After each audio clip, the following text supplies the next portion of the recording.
Okay. Hello, everyone. It's Victoria with Nutrition by Victoria. Welcome to today's video. For those of you who don't know me, I have a Master's of Science degree in Human Nutrition, and I specialize in helping you to build a high metabolism so that you can get fit, lean, and healthy, all while eating as much carbohydrates as you desire, okay? But there is some uh, guidelines that you want to follow. So it's important to watch all my videos to get all the necessary information that you need, or you can fast track your progress by signing up for one of my coaching services or getting a copy of my coaching program, where I basically give you a crash course in human metabolism and nutrition, right? So today's video, I'll be answering a question that comes from my coaching group. So just to get started, I'm going to go ahead and share my screen with you guys and pull up my website to start, and then we will get into the meat of the video. So for those of you interested in my services, you can go to my website, nutritionbyvictoria.com, or you can click the link in the description of the video. Okay, because it's really important to learn how to do this properly, okay? And I know I said that I was going to make my coaching group not be on sale as of May 1st, but it's still on sale. I just have not changed the sale price yet. So please take advantage of that, because there's been a lot of questions coming in, a lot of new members joining, and everybody wants the results, right? So they want to look the part, and they want the health to go with it. So that's what we are here striving for, right? The aesthetics, the lean, fit body, with the health to match, right? Because so many people are hanging up that carnivore diet now because maybe they lose some weight, but it comes with elevated LDL cholesterol, elevated total cholesterol, and increased risk for chronic disease development, elevated hemoglobin A1C. So, and the answer to that is simple. It's a starvation diet. Whenever the body is starved of glucose, it resorts towards favoring fat storage, right? By programming the body to be insulin resistant. So even though you're not taking in glucose to stimulate insulin release, so really the benefits of carnivore, keto, low calorie, any of that is initial symptom relief, initial weight loss, followed by metabolic damage and fat storage promotion. So I can help you negate a lot of that. If you're coming from restriction, though, it's important to understand that adaptive thermogenesis is a thing. You've basically trained your body to be a fat storer by slowing down your metabolic rate and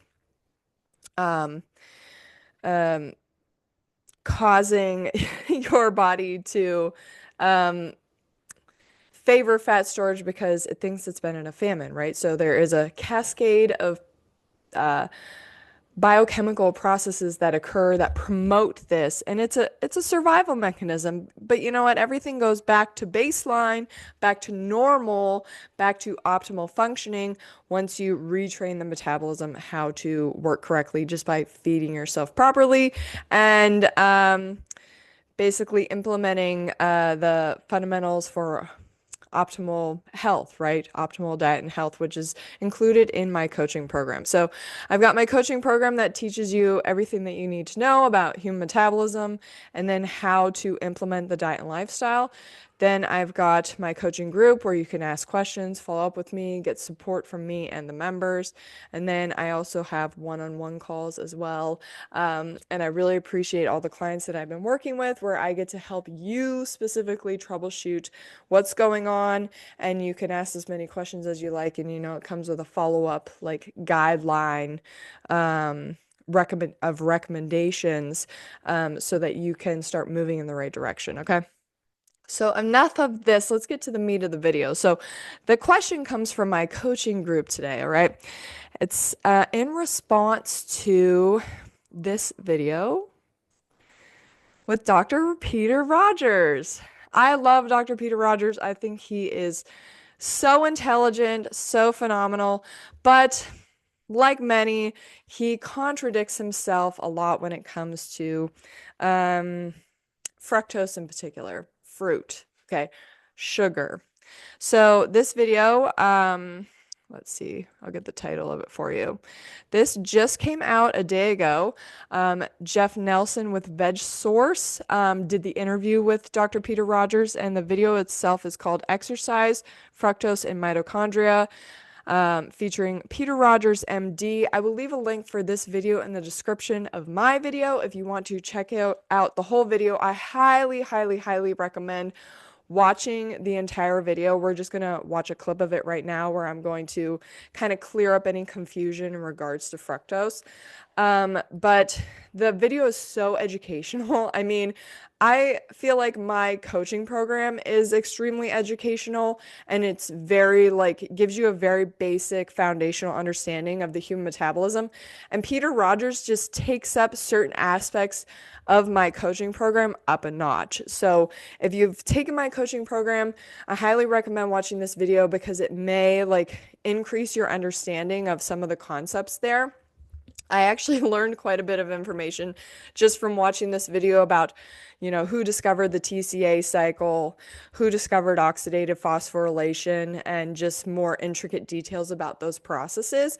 And then, Peter Rodgers wrote a book, and that's what they're going over in the video is these aspects of his book. And he said the book is like a graduate course in nutrition and human metabolism. So, if any of you are interested, I highly recommend getting that as well. But we are going to clear up a little bit of confusion here. Of course, my videos always tend to be a little bit controversial here, and I think that's why a lot of people like my channel and why it's starting to get a little bit more popular. But I've always maintained a consistent message. The diet that works for health and weight loss is a high-carb, low-fat diet, but you want to make sure you're eating enough calories from carbohydrates. So let's answer the question right here. It says, I really wish Dr. Rodgers would separate out the fruits when he's talking about fructose. This lecture, along with others I've seen on his talking about fructose, are generally condemning high fructose corn syrup as a bulbous amount of fructose at a time. Well, what about eating a lot of fruit? What about drinking fruit juices? So we are just going to listen to Dr. Rodgers talk about fructose right now, and then we are going to give the answer to the question, okay? Another point of what happens with fructose, because the fructose, if you bolus this, let's say you have soda pop, there's no fiber, you just get lots and lots of fructose there. It will then go into the glycolysis pathway at the halfway point. Glycolysis starts out as being a 6-carbon cycle, and then the glucose is 6-carbon sugar. It's broken in half. And then you now have 2 3-carbon sugars. And the second half of glycolysis is a 3-carbon sugar. It's a very important point that fructose is split in half into a 3-carbon component, and it enters the pathway at 3-phosphoglyceraldehyde. The reason that's a very big deal is because it has bypassed the regulatory steps.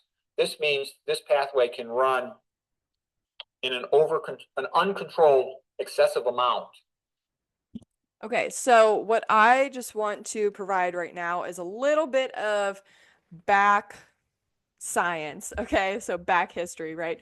So a lot of times you'll hear me say that fructose and fruit in particular can lower insulin needs, and that is because fructose gets absorbed through the liver in an unregulated way, like Dr. Peter Rodgers is describing.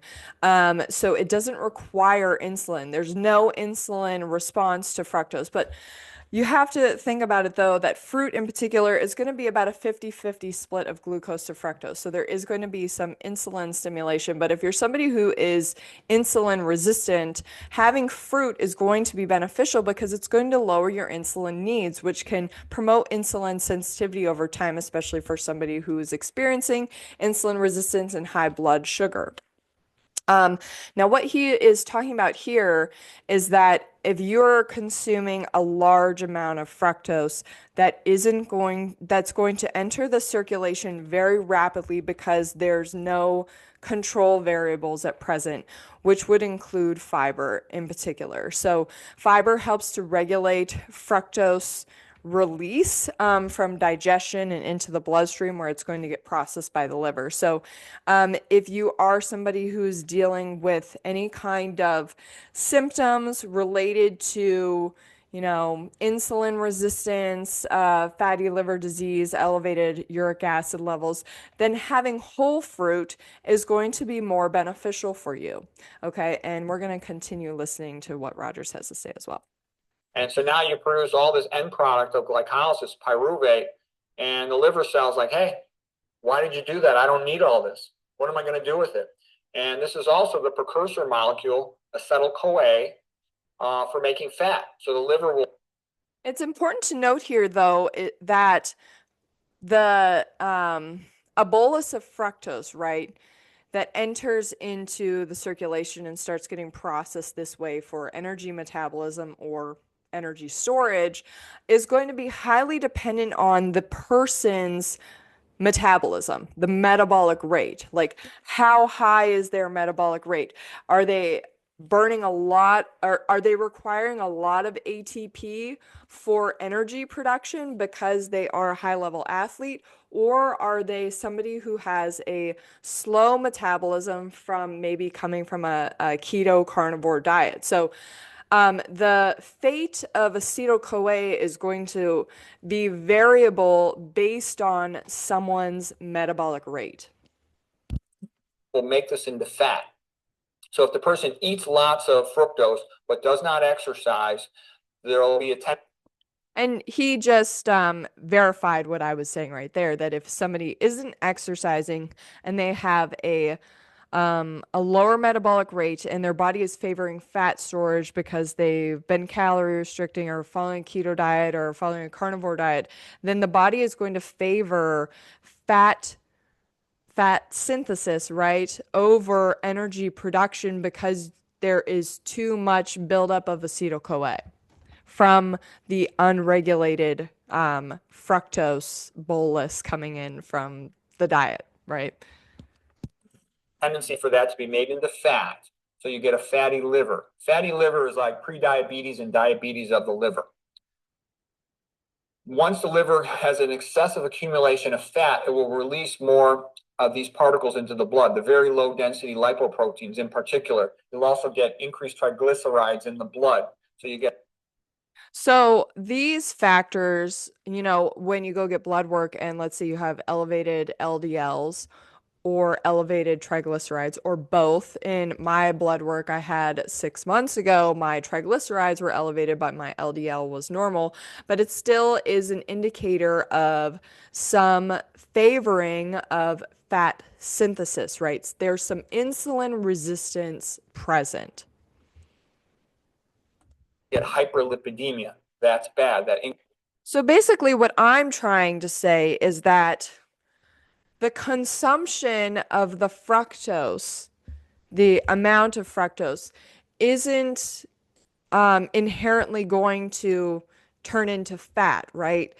It's going to be highly dependent on someone's insulin sensitivity versus insulin resistance and their fitness level. So VO2 max, right? The higher the VO2 max, the more the body is going to favor energy production over fat synthesis. So we're talking about high level endurance athletes, right? Increases your risk of atherosclerosis. This increases your risk of obesity. You don't want this. This is all bad outcomes. And this also is a key step in diabetes. Fatty liver is a major component of diabetes. Okay, uric acid is also prothrombotic because by getting rid of the nitric oxide, the platelets are now. Something interesting about all of this as well is that if you get a CMP, which is a complete metabolic panel, so it's a lab that I recommend getting, a blood test that I recommend getting. It will show in that test whether your liver is being compromised because of fatty liver. Not always, but it can. And uric acid can also be tested for as well. So elevated uric acid would indicate that, fatty liver is potentially present. At an increased tendency to aggregate, which means to clot. So it's all bad. So excessive fructose, when you don't need it in your body for exercise, is a bad thing. So that's why I can say, if you're a runner, The key word here too is excessive fructose, which again is a subjective term, which is going to be highly dependent upon your fitness level and your insulin sensitivity. and you're running, a major long race, 10K, half marathon, marathon or something, you need lots of energy. You need it fast. And it's perfectly fine to guzzle down a bunch of simple sugars, but it's not a smart thing to do this as a habit, as part of your meal. You increase your risk of rebound hypoglycemia. You increase your risk of rotting your teeth. So that's not good. So, what I want to focus on from what he just said there is that if you have um, teeth issues, okay, and you have reactive hypoglycemia as well, then that is an indication that you are potentially consuming too much fructose for the current metabolic state that you are in. And a lot of people, most people don't exercise that much, so they really shouldn't be eating all these simple sugars because they're going to end up at high risk for fatty liver, high blood pressure, diabetes, and the other related complications of it. Okay. The other thing too, another benefit of fruit comes with vitamin C, which increases uric acid excretion from the body. And Lustig had a good quote. He said that fruit comes packaged with the antidote, meaning that it's got a lot of fiber to slow down the absorption process. It's got antioxidants, and the vitamin C, of course, is an antioxidant. Okay. And that's what I was just talking about too, is that it's important when we're talking about fructose to separate out the sources of fructose. So the main sources of fructose are going to be fruit and sugars. So we got, table sugar, maple syrup, honey, and things like that. So what he is saying is that, and then high fructose corn syrup would be included in that as well, is that fruit is going to not have as much of an effect on uh, the liver in terms of fructose metabolism as would processed sugars. So, of course, it's easier to consume more processed sugar than it is fruit. So, we're talking about like excessive fructose intake is going to be easier to achieve when somebody is consuming more refined sugars than it would be if somebody is consuming fruit. But what you want to watch out for is things like soda pop. It comes in with caffeine, which is also not a health food. Now, don't get me wrong. Kipchoge likes tea with caffeine, fine. And Now, Kipchoge is the current holder of the world record in the marathon. Maurten, Maurten, that runner supplement, what does it contain? It contains glucose, fructose, and a little bit of sodium. Sodium increases the rate of glucose absorption into the body, okay? And if you're sweating a lot, it replaces the sodium for your blood osmolality so you don't get like water intoxication, so to speak, from hyponatremia. Okay, all right, let's see. Let's go to the next thing. This is all the stuff I just told you. Also, when you're eating these processed foods, you're not just getting all the fructose, you're getting a bolus of mercury quite often. To make high fructose corn syrup, which has a higher, regular sucrose is 50% glucose, 50% fructose, but high fructose corn syrup is like very often 65% fructose. It's concentrated, and purification often through a chloralkali vat, which contaminates it with mercury. And they used to average. So it's really important too to understand that a lot of the research that's done on fructose is done using high fructose corn syrup. There is a study that I have linked to a lot of my videos, I'll link it here, about how fructose and sugar and high fructose corn syrup, what the research has showed in terms of it causing, weight gain and non-alcoholic fatty liver disease. And it actually shows that there isn't much evidence to support that there is much of a negative effect. But when it comes to determining, how to create your personal diet composition, it is important to keep these things in mind because I always recommend that somebody consumes sugar to taste, okay? So you're making the majority of your diet based on either fruits, right?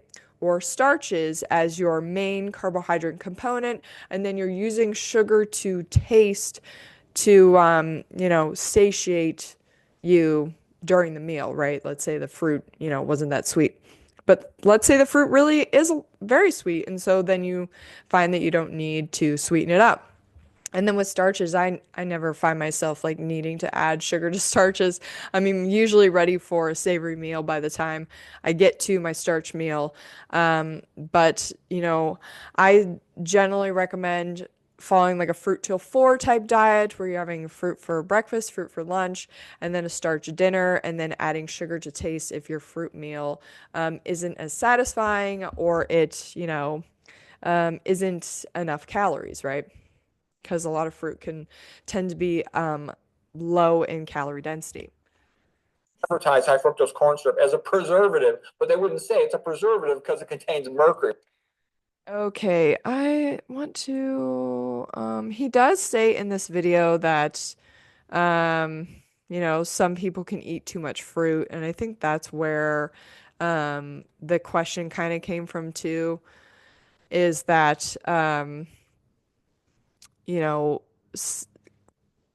let's separate out fruit from excess dietary fructose from high fructose corn syrup, right? Because that is what's associated with insulin resistance more than fruit, right? Diabetics are generally recommended to eat fruit.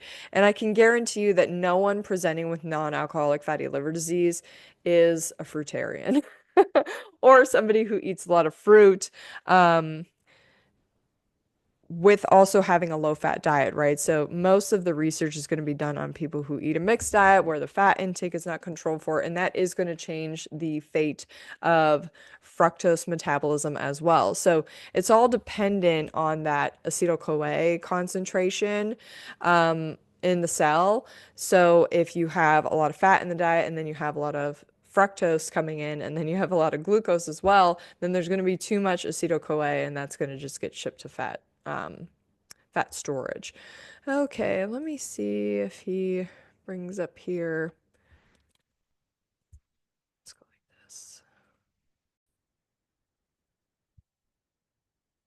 Lustig, Johnson, and Brian saying that fructose is the devil. Well, if you're just a sedentary person and you sit around and you eat these high fructose corn syrup foods, they're likely to make you fat and sick. Okay. On the other hand, if you're a competitive athlete and you're getting ready to run, 10K, half marathon, marathon, then you're rapidly going to burn off all that energy and it can serve you well.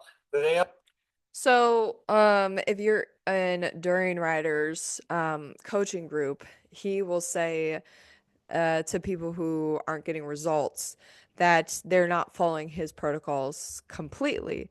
And his protocols do require you to exercise, or he really recommends cycle commuting as much as you can during the day. And there's been people who have had really great results from doing this. I've had great results from doing this. But if you're somebody who that's not, a reality for you, you have a desk job, then it's important to note that, again, we're using sugar to taste. We're using sweeteners to taste. We're using any source of refined sugar to taste and making the bulk of our diet come from, whole foods, fruits, and starches so that we can avoid the negative effects of, having too much fructose in our diet, particularly if we're coming from um, a place of insulin resistance, a high fat diet, or or a starvation diet, right? Calorie restriction, a keto diet, carnivore diet, any kind of glucose starvation situation, because again, insulin sensitivity per Percival Hemsworth and the dietetic factors influencing glucose tolerance and the action of insulin. Glucose tolerance is promoted with a high carb, low fat diet that's sufficient in calories, right? Insulin resistance or impaired glucose tolerance is promoted via glucose starvation and a high fat diet. The other question is, how do I reconcile this with what Dr. McDougall said? Be careful with all these fruits, because the fructose comes into the liver and it doesn't raise the blood glucose that much. Okay, fructose and glucose are not the same thing. So the person doesn't get as much satisfaction on their hunger. And there can be a tendency for people sometimes to overeat these really sweet fruits. And they Okay.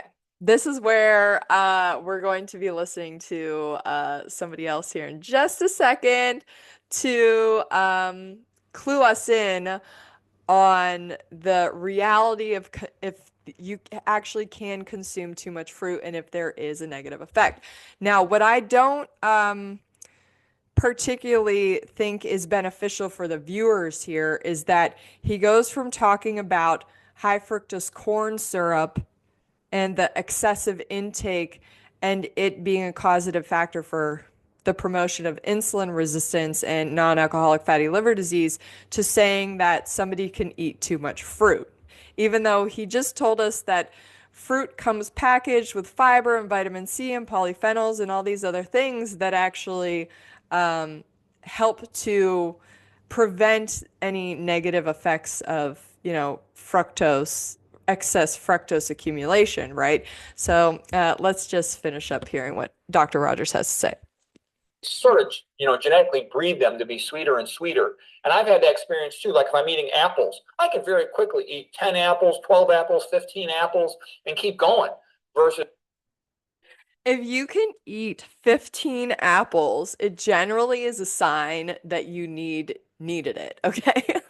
I've been eating more apples lately, and I find that apples are extremely um appetite regulating, right? I eat one apple and I'm like, okay, I could maybe eat another one. I eat another apple and I'm just like, okay, I'm good. Like no more apples, right? So if you can pound 15 apples, it generally is a sign that you've likely been under eating. And I know Dr. Rodgers does subscribe. I don't know if he's doing it anymore because I haven't seen like an updated what I eat in a day video from him. He subscribes to like OMAD. And when you do OMAD, your hunger hormones can allow you to eat more because your eating window is smaller. But what I suggest for the people that I work with is to eat breakfast, lunch, and dinner. Okay, so we're not telling our body at any point in time that there isn't sufficient carbohydrate available. He also makes a comment in this video that glycogen can serve you a day to a day and a half, when my research has indicated that you can run out of glycogen within 12 to 18 hours. So it really depends on your storage capacity, which is variable based on your level of fitness, whereas high level athletes can store about 8 pounds of glycogen, whereas the general person is going to store like 2 to 4 pounds. So that is going to make a difference as well. But when you are regularly consuming carbohydrate and you're regularly consuming sufficient amounts of carbohydrate, then your ghrelin and leptin levels are going to regulate your appetite perfectly, especially when you're consuming sufficient amounts of fiber as well, so that it's impossible to overeat, particularly from apples, okay? So what he's talking about right now too is that John McDougall, Dr. John McDougall, the late Dr. John McDougall, has written it out in his Starch Solution and Starch Solution for Maximum Weight Loss books to not consume too much fruit due to the fructose content. So he's recommending like 2 fruits a day, maybe 3 to 4 fruits a day in the starch solution, but only 2 in the max weight loss starch solution edition. And so we are going to be talking about that next as to whether or not that is good advice. Says if I eat a big bowl of starch, I'm full. I can't eat any more starch. Versus I could always eat another apple. I just run out of them. Or I say to myself, holy crap, I just ate 15 apples. Stop eating apples. So a person, they don't satisfy hunger as well. Starches are the best thing for satisfying hunger. They're lower, the low caloric. I find that fruit satiates hunger as long as you eat enough. And what's important to note about fruits and starches is their low calorie density.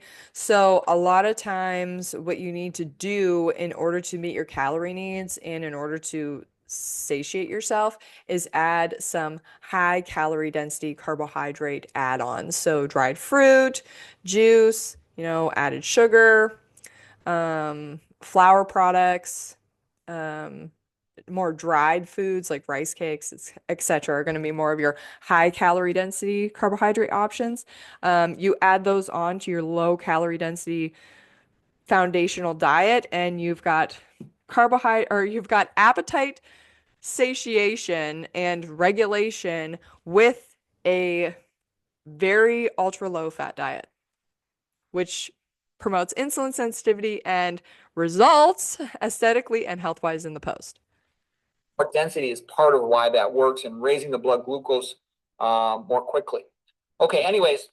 All right, so that is it for that part. And that last part that he was saying was basically saying that starch elicits a larger increase in glucose levels. So you're going to get a larger insulin release as well, which is going to encourage satiety.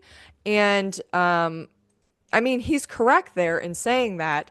And the um, reason for it, though, is that you've got starch molecules are these long chains of glucose, right? They're called polysaccharides. So it takes the body longer to break these bonds down and for you to get the glucose into your cells and into glycogen storage after the meal. It takes more energy from the body, which is why it's ideal to have starch at night, okay? Have your big starch meal at night.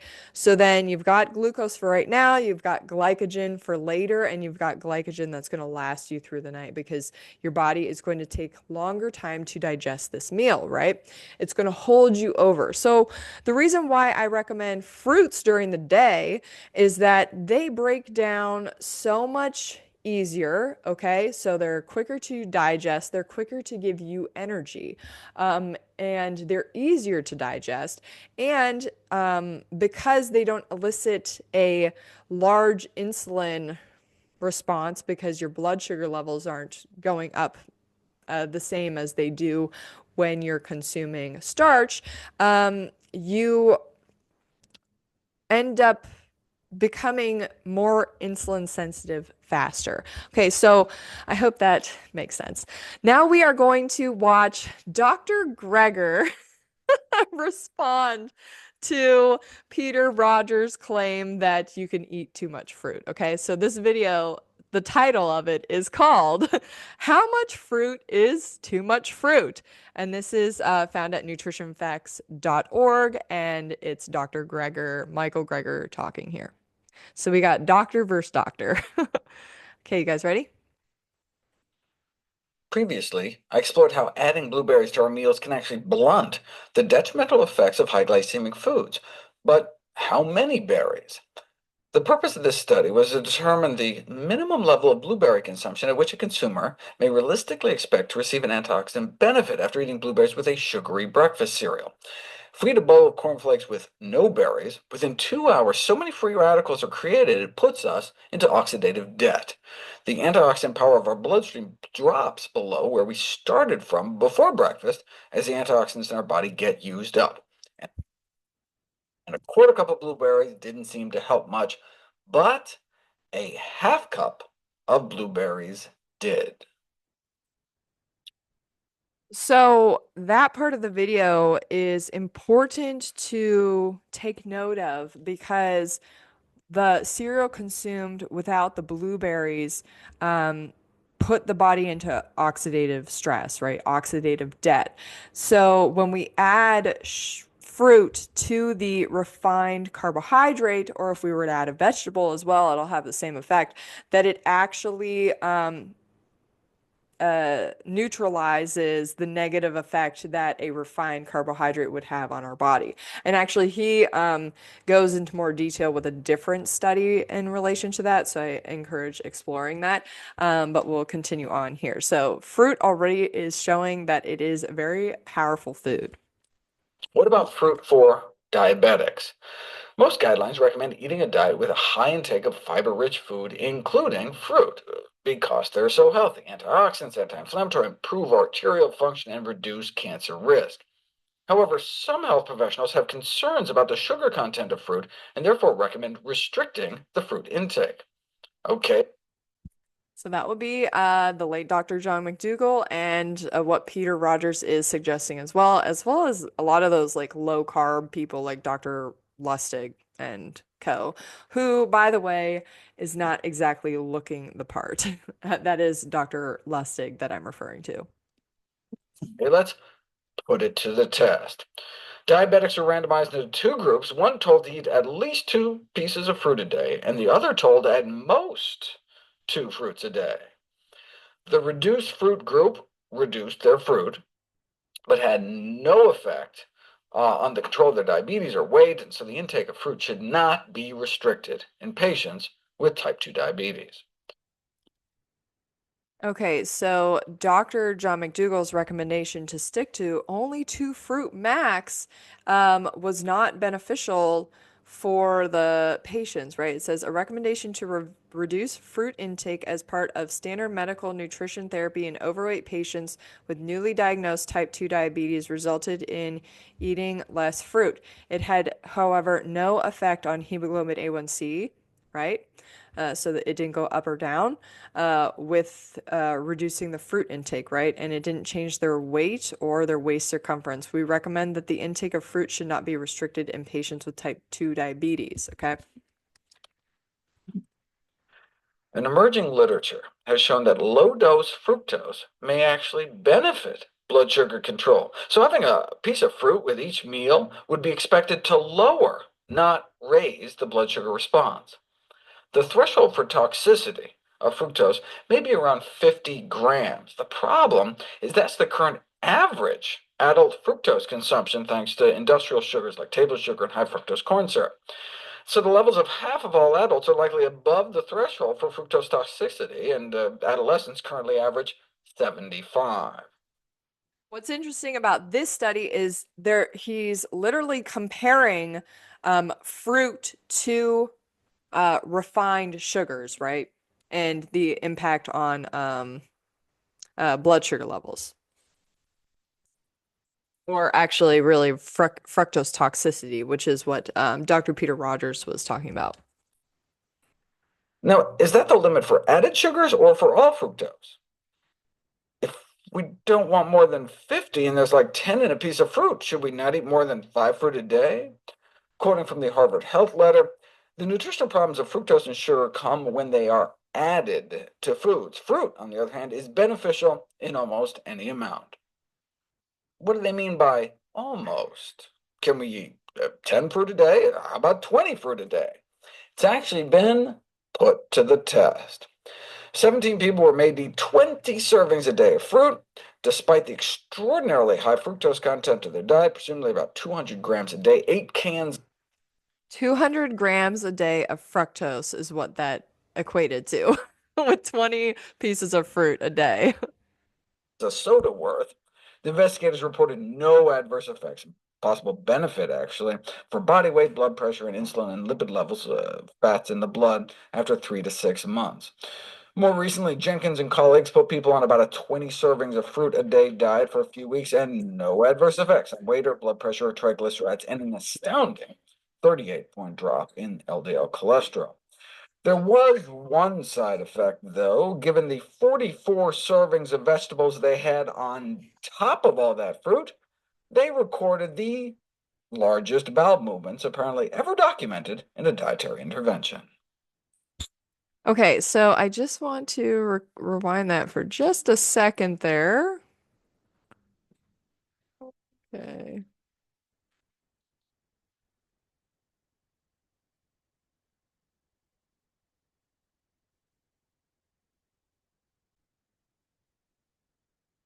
So I just wanted to show too that the calorie intake of these people in this study was 2,500 calories a day worth of fruits and vegetables. Okay, so it's not a matter of how many calories you are consuming, right? It's a matter of where are those calories coming from? And it was very clear by the conclusions of this little video here that Dr. Greger so kindly put out that the issue with fructose does not have anything to do with fruit consumption. It has to do with uh, added sugar consumption.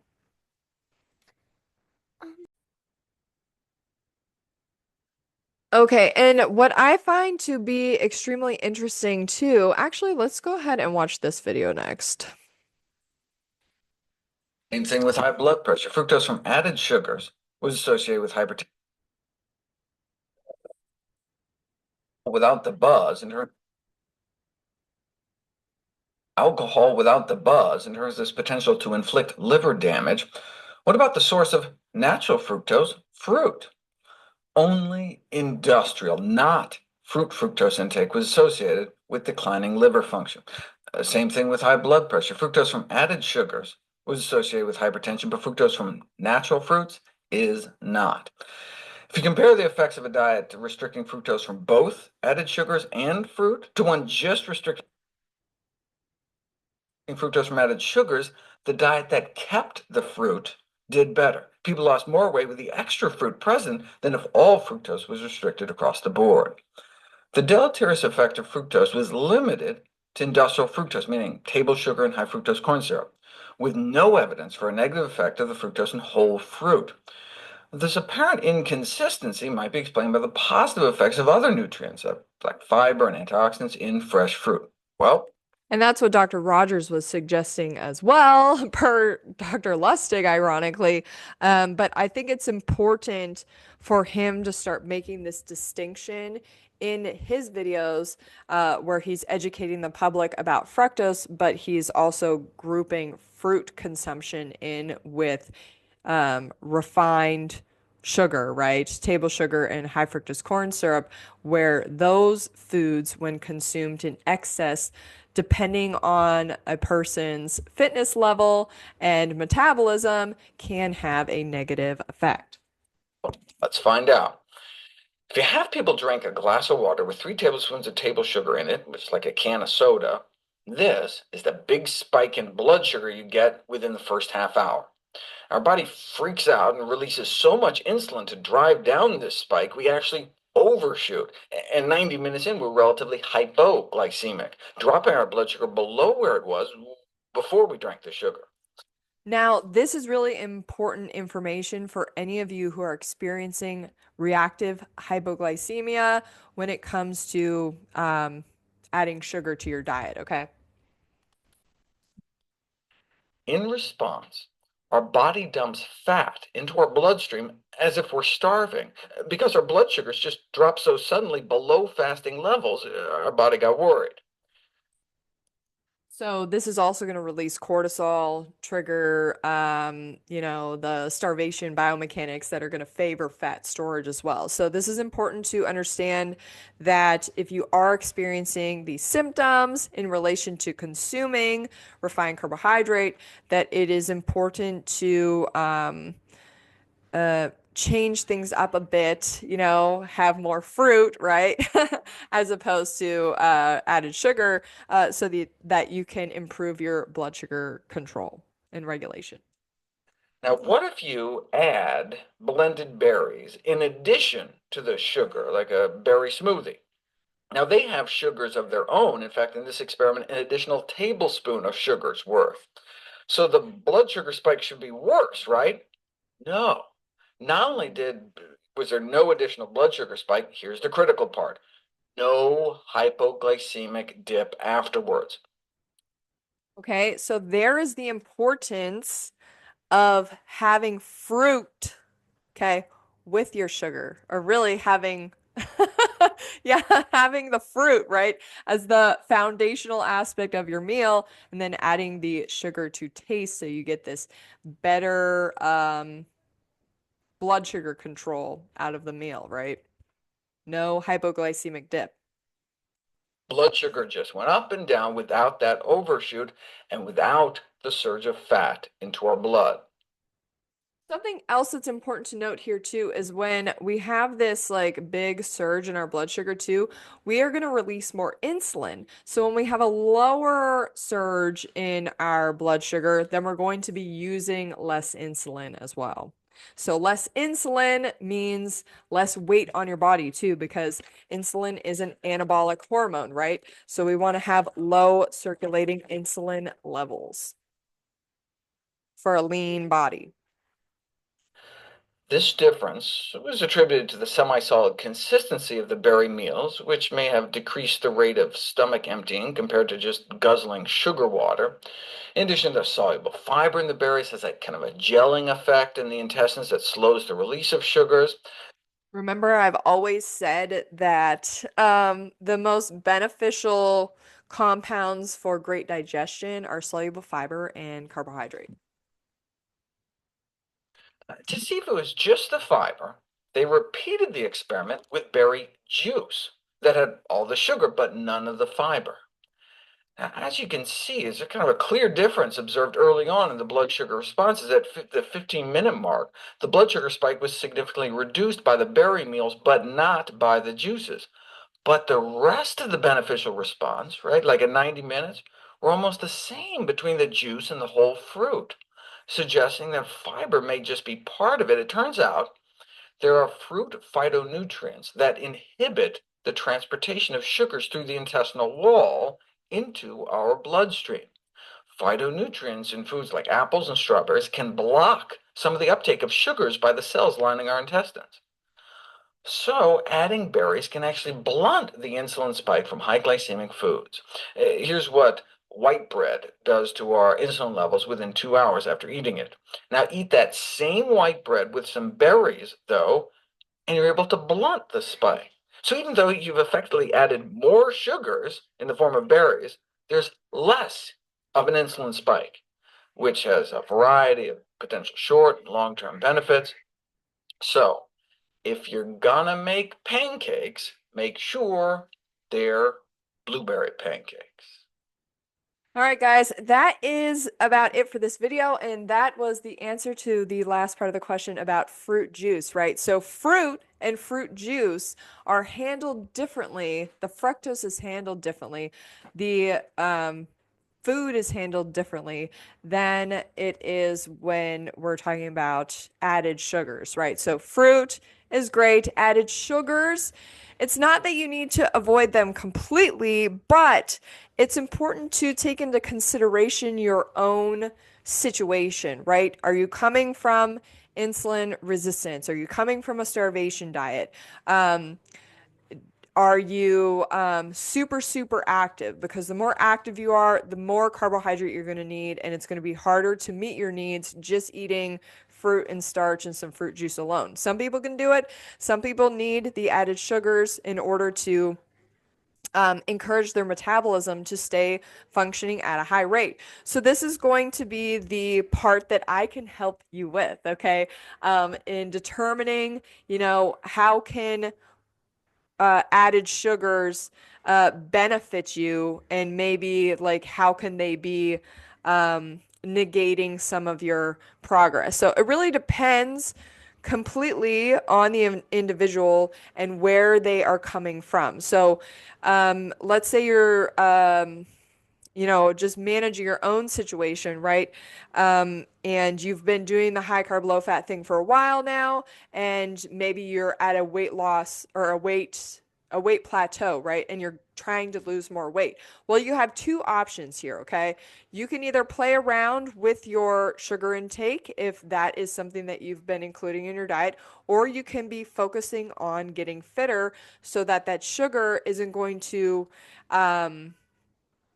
interfere with fat burning, right? It's going to go towards energy burning. So then your body can burn more fat. So it all depends on your individual situation.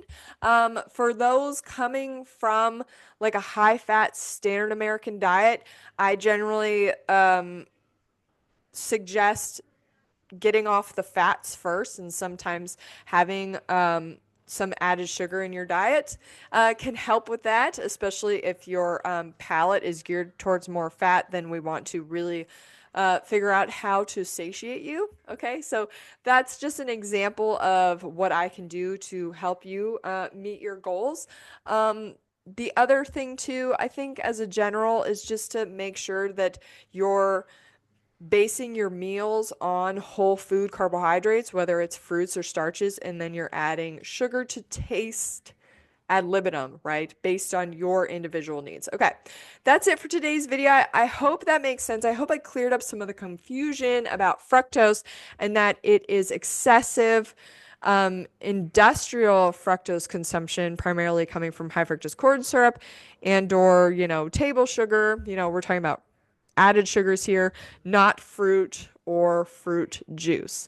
Because fruit not only just contains the carbohydrate, it also contains the other nutrients that benefit the body in terms of our metabolism and our health.